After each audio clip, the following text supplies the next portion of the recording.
Merci, Monsieur le Président. Avec ce sous-amendement, nous souhaitons exclure les frais liés au brevet. Exclure l'exclusion, des frais liés au brevet de l'assiette du crédit d'impôt recherche.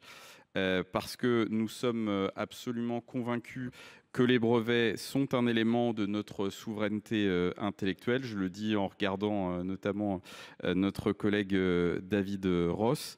C'est offrir aussi au système français de recherche et développement un outil ô combien aujourd'hui reconnu et valorisé.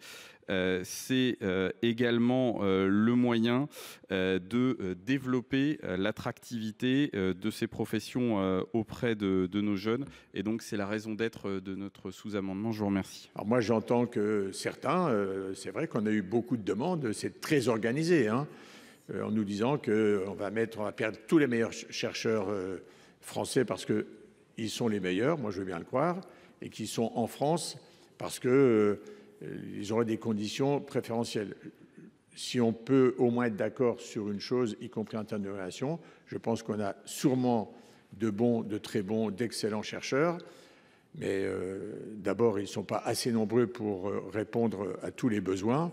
Et puis, je pense qu'on peut, sur ce domaine comme sur d'autres, avoir un débat contradictoire où, comment dirais-je, on ne partage pas forcément les mêmes avis. Et quand je vois mon collègue, moi, comme je suis là, comme vous, depuis le début, mais pas que de la journée, j'ai beaucoup entendu sur les réductions d'impôts, les attaques parfois faites à l'endroit du monde des entreprises. Et dans votre famille politique, le crédit d'impôt recherche a souvent été fortement mis en cause. Et là, vous venez sous-amender finalement complètement à revers et à rebours.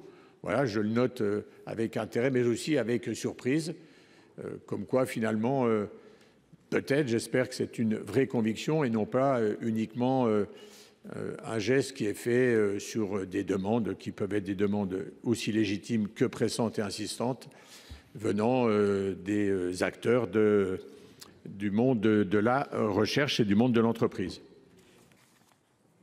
Oui, je vous en prie, Monsieur Usnard. Pardon.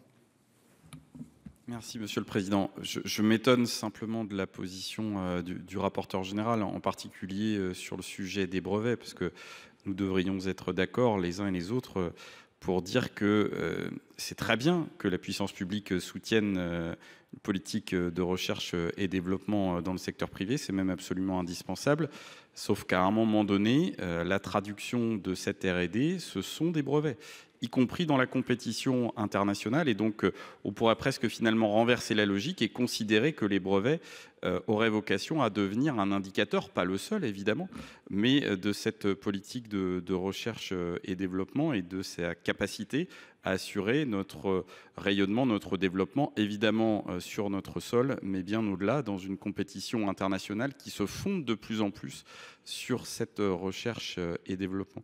Donc, je regrette la position de la Commission. Merci.